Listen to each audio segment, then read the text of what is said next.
Bapak mau tanya tentang rezeki kepada saya akan ngomong jujur apa adanya. Dan Allah tidak suka. Makanya rezeki Bapak itu mulai dihabiskan oleh Allah Ta'ala. Bapak nggak tanya kenapa dihabiskan. Saya mau tanya Ustaz, kenapa dihabiskan? Oke, saya jawab.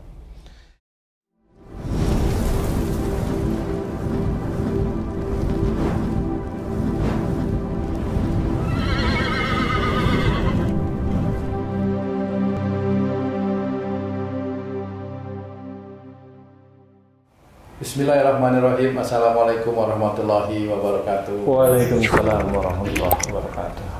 Para pemirsa dan sahabat beriman dimanapun berada, alhamdulillah kita berjumpa lagi di Ustadz Danu Official Channel. Mudah-mudahan kita semua dalam lindungan Allah Subhanahu wa Ta'ala. Sahabat beriman, saya sudah bersama guru kita Pak Ustadz Danu. Assalamualaikum Pak Ustadz. Waalaikumsalam warahmatullahi wabarakatuh. Sehat Pak Ustadz? Alhamdulillahirabbil alamin. Bang Ji, assalamualaikum Bang Ji. Waalaikumsalam Pak Teng. Sehat? Alhamdulillah. Nah sahabat beriman, kita ngaji lagi bersama guru kita. Banyak yang mungkin nanti akan kami tanyakan juga kepada guru kita. Mudah-mudahan ini nanti bisa meningkatkan keimanan dan ketakwaan kita kepada Allah Subhanahu wa Ta'ala. Pak Ustadz, menyambung dari beberapa pertanyaan teman-teman nih Pak Ustadz. Sebenarnya bagaimana sih sebenarnya rezeki itu diturunkan oleh Allah Pak Ustadz? Mohon pencerahannya nih Pak Ustadz. Bismillahirrahmanirrahim. Assalamualaikum warahmatullahi wabarakatuh. Waalaikumsalam warahmatullahi wabarakatuh. Jadi memang banyak orang menganggap bahwa ditiupkan roh pada janin di umur kurang lebih 4 bulan 120 harian itu memang dicatat rezeki, jodoh dan kematiannya. Betul. Tetapi yang harus kita pikirkan adalah yang dicatat rezeki, jodoh dan kematian. Maksudnya dicatat itu semua orang itu sama, yaitu dicatat oleh Allah Ta'ala itu sudah dimasukkan di dalam Al-Quran. Jadi pencatatan itu ada dalam Quran. Bagaimana seseorang itu akan mendapatkan rezeki itu ya dari Quran. Bagaimana orang itu bisa gagal mendapatkan rezeki itu dia pasti menyalahi Quran. Bagaimana ya seperti itu. Kemudian orang yang rezekinya itu dapat jodoh yang apa yang dia inginkan, yaitu sebenarnya ada di dalam Quran bagaimana cara mendapatkannya walaupun tidak gamblang. Kemudian kalau mamanya rezeki itu dicatat termasuk apakah orang yang tidak menikah itu juga rezekinya tidak menikah, kan bukan seperti itu. Karena Allah menjadikan makhluk itu berpasang-pasangan kan insya Allah kan juga akan bertemu jodohnya. Cuma bagaimana ada orang yang tidak menikah? Nah itulah yang harus kita ketahui. Kemudian tentang kematian, bukan seseorang itu lahir kemudian dinaskan oleh Allah Ta'ala matinya sekian. Bukan. Bukan seperti itu kan Dajjal yang jelas. Dajjal itu kematiannya sekian hari, ya, itu kan jelas. Ya, jadi untuk manusia seperti kita itu memang ada usaha istilahnya. Usaha itu bisa aja sejak dari kandungan orang tuanya itu usahanya mau bagaimana. Kemudian kalau di dalam kandungan si anak ini ada dalam kandungan, orang tuanya itu emosional, marah, kaku dan sebagainya. Nah anak ini lahir besok itu ya sejak mulai akil balik ya dia emosional, kaku, marah ya seperti orang tuanya. Dan bagaimana dia itu menjadikan rezekinya itu akan terdapat, akan diberikan oleh Allah Ta'ala ya tergantung perjalanannya dia sebenarnya. Apakah catatan rezeki itu sama untuk semua orang Pak Ustadz? Ya Quran itulah catatan rezeki semua orang. Itu ya. Walaupun hasil yang diperoleh berbeda-beda setiap orang nantinya Pak Ustadz ya? Karena ibadah orang itu berbeda-beda. Seperti itu. Ibadah orang itu berbeda-beda. Jangan kita itu terus dengan iman tinggi terus rezekinya tinggi ya nggak bisa seperti itu. Banyak yang Allah itu yang saya amati sampai sekarang itu orang itu hanya merasa imannya tinggi, tetapi dari sisi kalau memang rezekinya itu besar ya bisa aja orang itu imannya tinggi, agamanya bagus, rezekinya besar bisa. Bisa aja memang imannya kelihatannya tinggi, sebenarnya dia hanya kamuflase, itu ya bisa saja di situ. Nanti bisa aja dia dari rezekinya ini memang tidak manfaat untuk agamanya, tetapi hanya manfaat untuk diri dan keluarganya saja. Nah, itu orang itu menjadi ujian. Nah, bagaimana rezeki itu bisa menjadi baik, menjadi halal, itu juga cara mencarinya. Kalau umpamanya orang itu hanya melihat di YouTube, wah cari rezeki itu dengan cara ikut-ikutan trading, nggak taunya judi. Nah, itu kan karena euforia, keinginan orang itu ingin kaya sebenarnya. Kalau umpamanya dia sebenarnya seperti itu, ingin kaya, itu kan ya itu kan nafsunya dia. Dia ingin seperti itu, masih muda beli apa, Ferrari, beli Lambo, itu kan keinginan dia sebenarnya. Nah, kalau dia dipancing gitu masuk, ya normal aja. Kalau mamanya uangnya masuk seperti itu, nggak taunya itu dianggap judi, kemudian diambil oleh negara, ya normal-normal aja. Kalau menurut saya seperti itu, karena apa? Karena dia terbelit nafsunya ingin kaya. Nah, kalau rizki itu ya seperti itu. Jadi bagaimana Allah menceritakan? Allah itu menceritakan dalam surat Adz-Dzariyat, dijelaskan ya bahwa dan di langit ada jalan rezekimu. Jadi di langit itu ada jalan rezekinya manusia masing-masing. Bagaimana caranya rezeki itu bisa didapat bagi kita orang Islam? Diceritakan di ayat Az-Zariyat tersebut sebelumnya. Sesungguhnya mereka di dunia selalu berbuat kebaikan. Jadi kalau ingin rezekinya itu halal, baik dan berkah, cobalah sebelum berikhtiar dalam mencari rezeki pada saat dia itu masih kecil, dekatkan dia pada Allah Ta'ala beneran. Kemudian cara-cara dia mengenal untuk mencari rezeki, kenalkan, yaitu ya belajar. Di kehidupan manusia belajar, ya belajar. Nah, disinilah sebenarnya orang itu belum paham, banyak yang belum paham bahwa dengan kita berbuat baik ini sebenarnya jalan rezeki kita itu nanti akan dimunculkan oleh Allah Ta'ala. Mamanya dia tes di sini nggak diterima, tes di sini nggak diterima, tes di sini nggak diterima, 10 kali nggak diterima, tapi dia senyum aja dan dia menerima kali ini belum apa namanya, belum jatah saya, belum rezeki saya mamanya. Boleh, tapi dia semangat. Kemudian diulang lagi tesnya, sama nggak taunya tes yang keempat malah lulus. Seperti itu. Kenapa yang dulu belum diizinkan oleh Allah Ta'ala lulus, tapi yang ini lulus? Bisa aja yang tahun dulu itu ada orang yang lebih membutuhkan daripada dia, jadi dia diluluskan dulu oleh Allah Ta'ala. Seperti itu aja perjalanan rezeki itu. Jadi kalau seorang itu mau menerima keadaan dengan lapang dada dan dia tetap ikhtiar, ya nanti Allah insya Allah akan memberikan jalan. Tapi jangan tinggalkan sholat, tetap dekat dengan Allah Ta'ala, seperti itu. Nah, nanti kalau sudah mendapatkan rizki, bagaimana mengelola rizki? Rizkimu pada saat kamu itu lulus kuliah, itu segitu. Apakah Allah juga menulis pada saat kamu itu ada dalam kandungan rezekimu, umur sekian, bulan sekian mendapat sekian, nanti umur sekian lagi mendapat sekian, umur sekian mendapat sekian, umur sekian, kamu umpamanya rezekimu nabrak orang, umpamanya. Ini kan ini rezeki juga. Bukan gitu ya Pak Ustaz? Kan nggak seperti itu. Jadi yang ditulis itu sebenarnya Quran, itulah sebenarnya tulisannya Allah, sebenarnya Quran. Jadi orang itu harus mengikuti Quran sehingga nanti dia akan mendapatkan rezekinya itu baik di hadapan Allah. Itu salah satunya melalui itu. Dia pada waktu dijanin orang tuanya mendukung, dekat dengan Allah. Suami dan istri, ayah dan ibunya itu saling menghormat. Ini kan mendidik si anak di dalam janin sebenarnya. Nah, pada saat dia keluar, akhir balik dia hormat kepada orang tua, dia hormat dengan orang lain, dia ini rajin ini. Itu nah, pada saat si anak ini lahir, dia rajin, dia ibadahnya juga rajin walaupun umurnya belum sampai akhir balik. Tetapi ayahnya dan ibunya tahu bahwa tidak boleh bangga dengan anak yang sudah mulai dekat sama Allah. Itu tahu, itu dilihat oleh malaikat yang menjaga ayah dan ibunya. Si anaknya juga sama, oh ini orang tuanya nggak bangga, orang tuanya tuh tetap mensupport, mendekatkan diri. Nah, ini malaikat raqib mencatat terus-menerus. Nah, inilah salah satu nanti yang bisa menjadikan si anak itu mendapatkan rezeki yang dari Allah beneran. Itu umpamanya ya kayak saya dulu saya pengen jadi insinyur, nggak taunya setelah lulus insinyur kerjaan begitu. Ya saya nggak bisa di situ.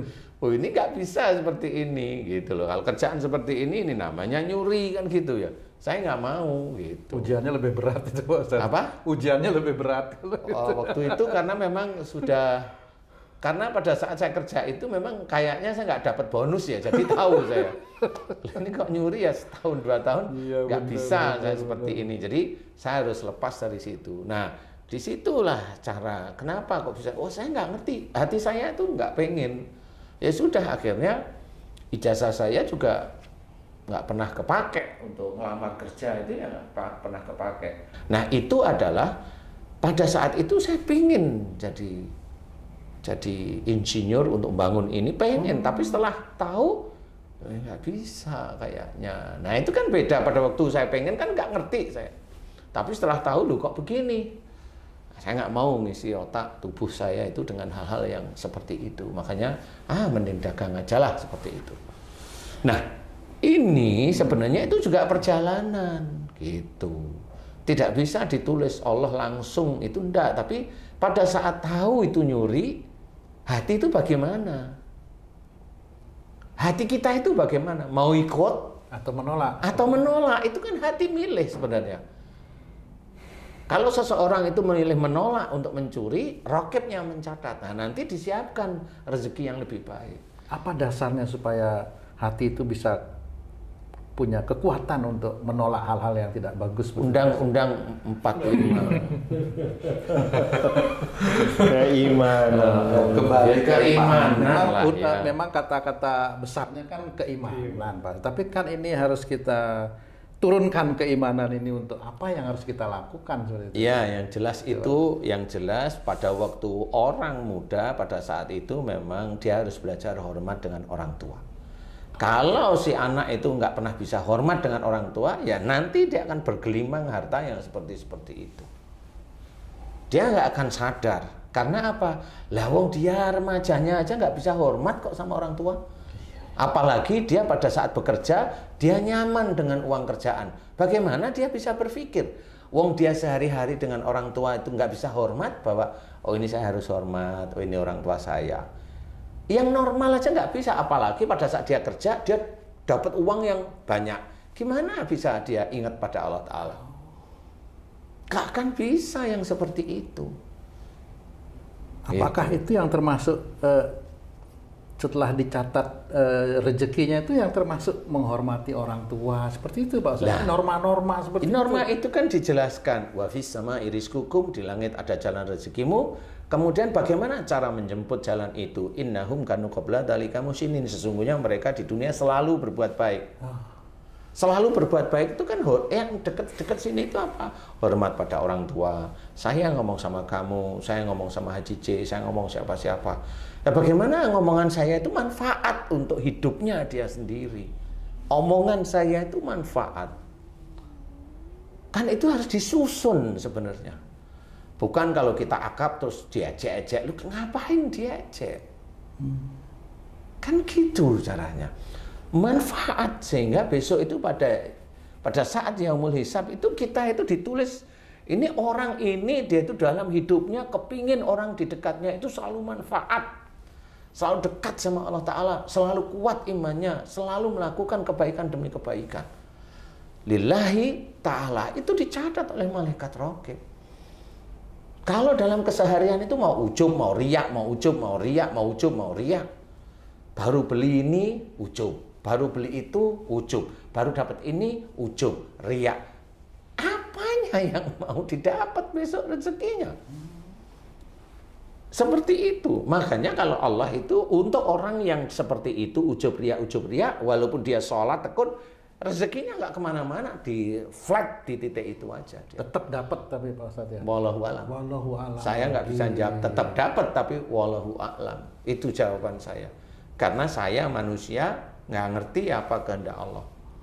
Nah inilah yang harus kita ketahui. Kalau memang kita mau bangkit, mikir pakai otak beneran. Harus benar-benar patuh pada perintah Allah Ta'ala. Patuh, karena ini namanya rezeki, kita itu memilih. Nanti Allah yang mengatur, ini akan dapat yang sebelah mana. Wah berat. Mengatur Allah nanti, ini akan ketemu sebelah mana, titik-titik itu. Belum nanti pada saat dia menikah, istrinya itu nurut nggak sama dia, atau istrinya itu agak dablek, atau istrinya itu berani. Itu beda rezekinya nanti yang diturunkan. Nggak bisa sama, walaupun sholat sama, bareng sama, tapi istri itu beda. Yang satu temen berdua ini, satunya istrinya nurut, dukung, yang satu istrinya tuh ngeyel. Nah itu kerja bareng itu nggak bisa. Biasanya rezekinya yang istrinya ngeyel itu akan sulit, dia akan dapat, akan lekang, itu akan sulit. Nah itu yang harus difikirkan. Nah selama ini memang penjelasan itu jarang didapat. Nggak pernah. Saya nggak pernah dengar itu Pak Ustadz. Karena kebanyakan kalau orang itu kurang rezekinya, suruh baca ini, baca itu, baca ini, baca itu, ke orang pintar, ke dukun dan sebagainya. Seperti itu. Ya kalau orang mau dagang, mamanya, maaf nih, orang mau dagang, jualan, atau punya kontraktor, atau punya ini, dia ke orang pintar, minta syarat. Dari orang pintar itu yang mengelola adalah para jin. Dia dapat uang. Ini orang muslim nih rata-rata nih, bukan rata-rata orang muslim. Kita berpikir bahwa kita di lingkungan kita. Nah, uang yang didapat itu halal apa haram itu kan sejak awal sudah tahu. Tapi karena uang itu yang dapat banyak kan lupa. Wah ini mumpung besok akan diulang lagi. Padahal dia sendiri itu ya umrah ya berhaji dengan pakai uang itu. Gimana nggak hancur? Jadi memang dia bisa umroh, dia bisa haji, memang. Tapi persoalan nilai hajinya di hadapan Allah Ta'ala amburadul. Bisa nggak ada nilainya itu di hadapan Allah Ta'ala. Karena harta yang dipergunakan adalah harta yang panas, yang haram. Dia pakai penglaris, dia pakai ini, dia pakai ini.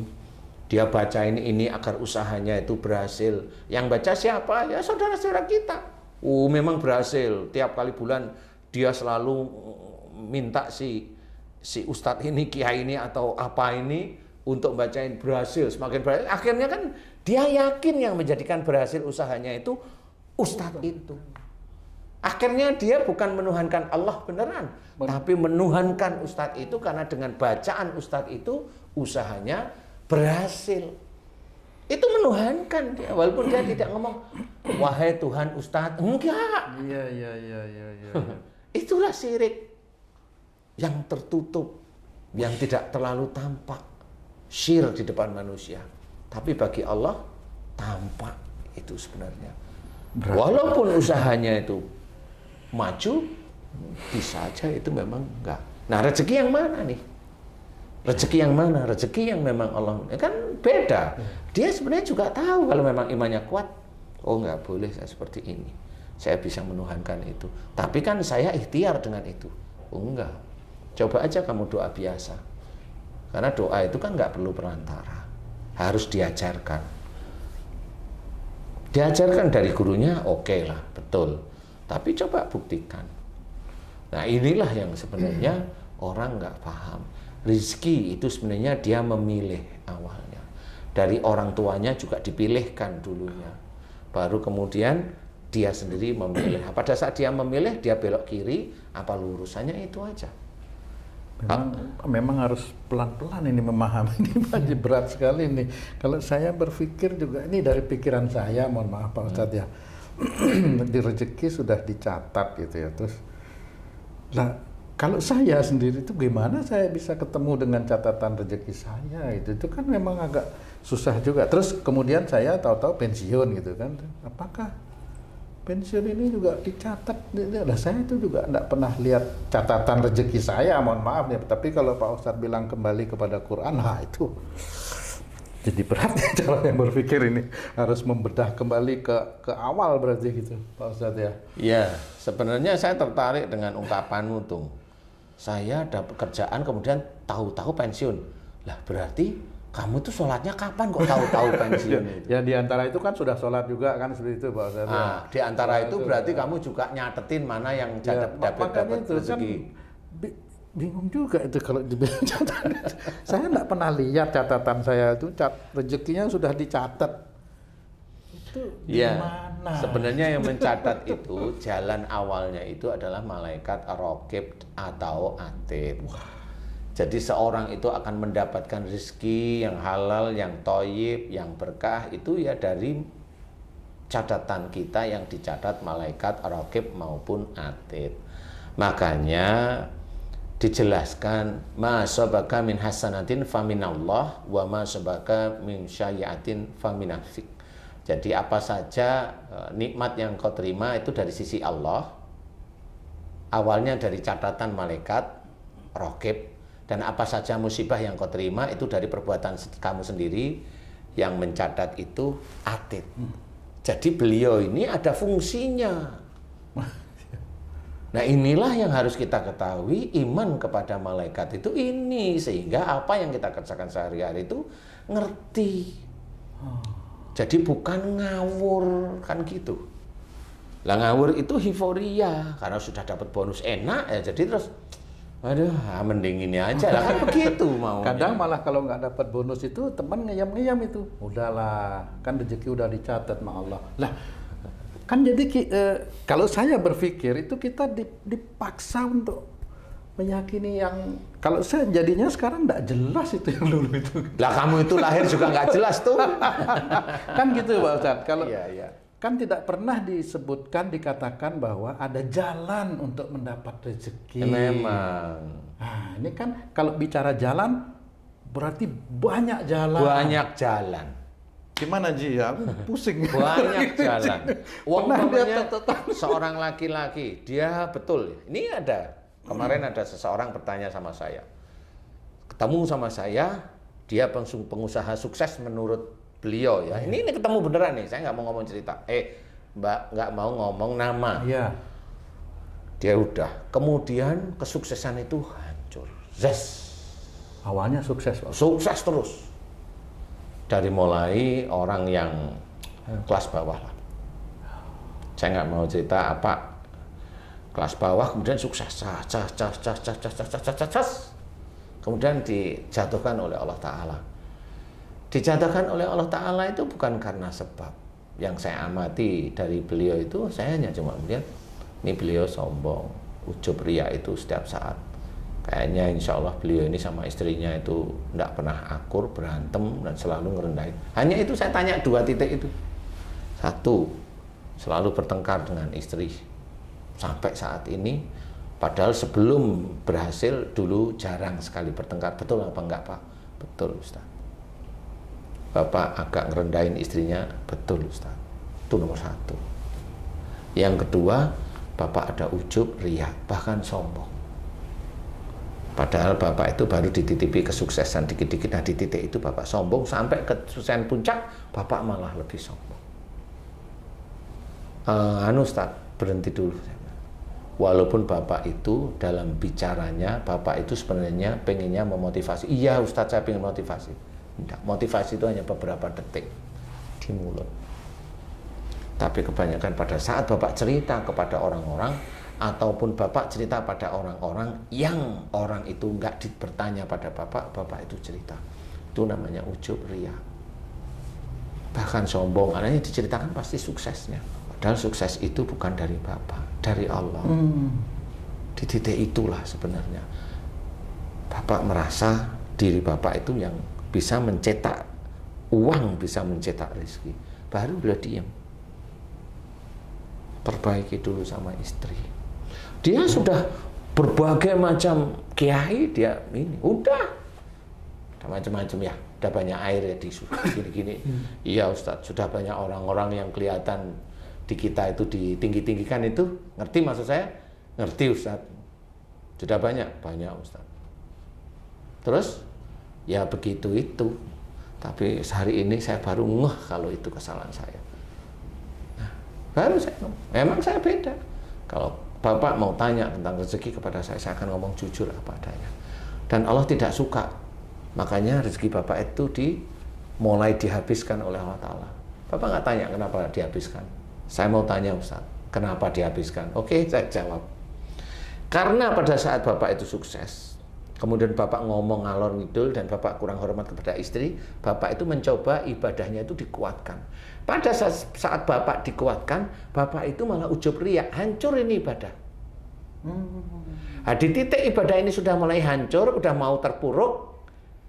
Allah itu kan maha tahu yang menjadikan terpuruk ibadahnya itu karena apa? Karena ujub riya, sombongnya. Kenapa ini keluar? Karena kesuksesannya. Akhirnya yang bikin sukses dihabiskan oleh Allah Ta'ala. Agar Bapak itu paham kembali ke jalan Allah. Yang bikin dia itu mencetak uang dihabiskan oleh Allah Ta'ala. Makanya dia bingung sekarang. Kalau orang lain langsung nih air nih taruh di tempat kerjamu nih di rumah ini baca ini taruh ini di begitu aja. Kalau saya mah ketawa-ketawa, bukan begitu caranya. Itu memaksa Allah itu untuk memberikan rezeki kepada Bapak, nggak boleh sebenarnya. Allah itu tidak bisa disogok dengan air, walaupun itu doa, nggak bisa disogok dengan cara seperti itu. Yang akan mendapatkan rezeki itu Bapak, harusnya Bapak yang berubah. Kalau mereka mau mendapatkan rezeki yang mereka sendiri, coba saya tanya sama Bapak, emang mereka kaya? Saya mau ngomong apa adanya. Mereka kaya, ya nggak juga sih Ustaz. Lah ya sudah. Kalau nggak yakin nggak usah seperti itu. Bapak ya lama-lama ya dibodohi. Karena Bapak percaya begitu. Kalau saya enggak, Bapak harus berubah. Karena pada saat Bapak itu merendahkan istri itu sudah dilarang oleh Allah Ta'ala. Itu tidak berbuat baik. Bapak sebagai imam itu tidak berbuat baik. Nah, di titik itu salah di hadapan Allah Ta'ala. Kemudian yang kedua ada ujub, ada riya tentang kesuksesan Bapak, sehingga menyebabkan ibadah-ibadah Bapak itu hancur lama-lama. Amal solehnya mulai rontok. Nah, rontok ini tetap dibaca oleh para malaikat, disampaikan oleh Allah Ta'ala.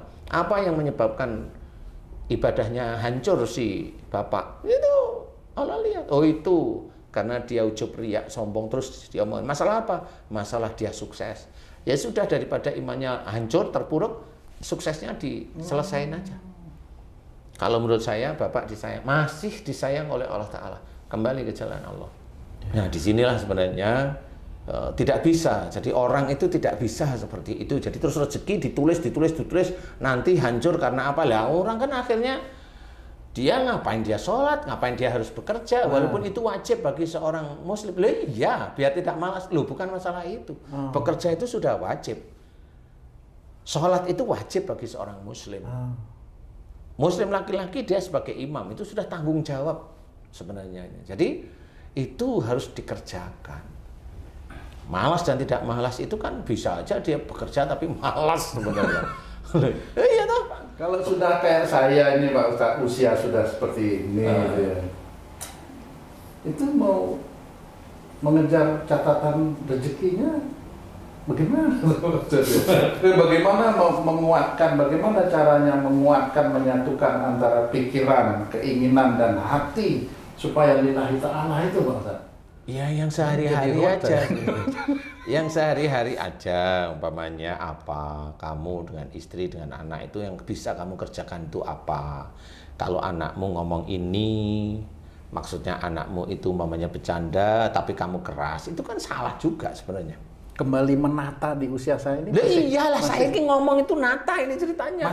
Masih harus dilakukan gitu Pak. Kecuali kalau besok mati kamu, itu beda. Mati belum siap Pak Ustaz. Lah kalau belum siap masih banyak dosa. Saya nggak mau masuk neraka. Nah, iya. Banyak dosa. Tapi nggak bisa masuk surga. Itu nggak komen saya. Saya mau komen yang begitu-begitu. Iya. Kalimat peribahasa yang terlalu tinggi bagi saya itu saya nggak mau. Jadi berubahlah mulai hari ini. Harus berubah. Makanya Allah itu kalimat-kalimat dalam Quran itu ada untuk berubah. Kemudian apa? Tobat. Banyak sekali.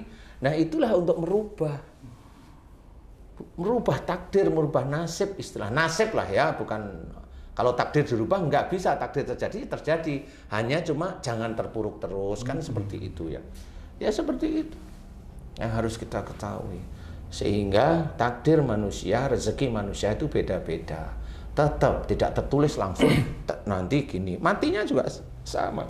Kalau dia sejak akil balik melawan aja orang tua, terus melawan orang tua, jengkel sama orang tua, ya belum sampai umur 45 ya mati. Ya, seperti itu. Ya normal aja lah, karena saya mencoba kematian itu menurut Pak Ustadz normal itu? Normal, iyalah kayaknya. Aduh, berat nih. Lah kan sudah diceritakan. Wala tulqu bi aidikum ila tahlukat. Itu kan sudah jelas, dan janganlah kamu menjerumuskan dirimu dengan perbuatanmu ke dalam kebinasaan. Berarti ini maksudnya kalau Allah sudah bilang binasa, ini sebenarnya binasa dari dosa. Makanya kalimat belakangnya wa ahsinu, dan berbuat baiklah. Loh, berarti yang kalimat depan ini orang-orang yang binasa karena dosa-dosanya. Loh, berarti benar Allah. Jadi kalau orang meninggal itu ya normal aja kalau menurut saya. Sudah benar catatannya, Allah nggak luput kok sebenarnya. Ya. Sudah dijelaskan. Kemudian yuhibbul muhsinin, sesungguhnya Allah menyukai orang-orang yang selalu berbuat baik. Nah, Allah menyukai ini kan kembali lagi pada rizki-rizki yang baik. Kalau dia itu pengen punya jodoh, ya ayo ulangi yang dulu kamu itu strike dengan orang tua, keras dengan orang tua ini. Cobalah belajar untuk hormat, kan seperti itu. Nah, itu kan kalimat per kalimat dalam Quran itu memang kembali lagi semuanya menyusun agar orang itu selalu bisa merubah nasibnya dia yang dulunya terpuruk karena banyak salah dan dosa menjadi lebih baik. Itu tidak ada masalah, dan itu rezeki yang lain itu menyusul. Rezeki menuju arah surga beneran sama rezeki yang dari dunia itu akan disusulkan oleh Allah Ta'ala asal mau berusaha. Ya, asal mau berusaha. Kalau nggak berusaha ya, kalau nanti nyumbang sekian dapatnya BMW lah ngapain? Nggak usah kerja aja, nyumbang aja terus. Nanti saya mau lihat habis itu nyumbang aja lagi, bener dikabulkan nggak sama Allah Ta'ala. Wong orang nyumbang 50 juta dapat BMW itu istijraj. Oh. Dia nggak tahu, dia merasa bangga kalau itu dari itu. Enggak kalau saya. Enggak itu. Kalau rezeki tidak disangka-sangka itu kan menurut dia aja, menurut saya enggak. Itu istijraj. Agar apa? Agar orang itu mau ngikutin dia, akhirnya bodoh seperti itu. Sebenarnya bukan begitu cara menganalisa ayat-ayat Quran. Kalau Allah itu melipat gandakan, iya, tapi kan nggak harus dia uang 50 juta terus berlipat-lipat jadi 500 juta. Itu kan nggak seperti itu. Uang kenyataannya banyak orang protes kok. Bukan nominal itu Pak Ustadz yang ditingkatkan ya? Enggak, ya nanti itu memang kebaikannya ditingkatkan, istilahnya ditambahkan. Memang benar, tapi kita nggak tahu yang mana yang ditingkatkan oleh Allah Ta'ala. Karena pada saat memang itu ditingkatkan, istilahnya sampai 10 kali lipat atau sampai 700, itu kan kita nggak tahu yang mana ya ini ya. Kan seperti itu. Ji, tarik nafas dulu Ji. Banyak PR. PR-nya banyak nih Pak Ustadz nih. Baik, terima kasih banyak Pak Ustadz, dan penjelasannya sangat bermanfaat untuk kita semua ini para pemirsa, dan khususnya kami yang ada di sini Pak Ustadz. Doakan kami, mudah-mudahan kami bisa senantiasa kuat melakukan semuanya itu karena Allah Pak Ustadz. Amin, amin ya rabbal alamin. Sahabat beriman dan para pemirsa dimanapun berada, demikian tadi video kami bersama guru kita Pak Ustadz Danu. Mudah-mudahan ini semua bisa bermanfaat untuk kita semua, untuk meningkatkan lagi, menguatkan lagi keimanan dan ketakwaan kita kepada Allah Subhanahu wa Ta'ala. Terima kasih atas perhatiannya. Assalamualaikum warahmatullahi wabarakatuh. Waalaikumsalam warahmatullahi wabarakatuh. Alhamdulillah.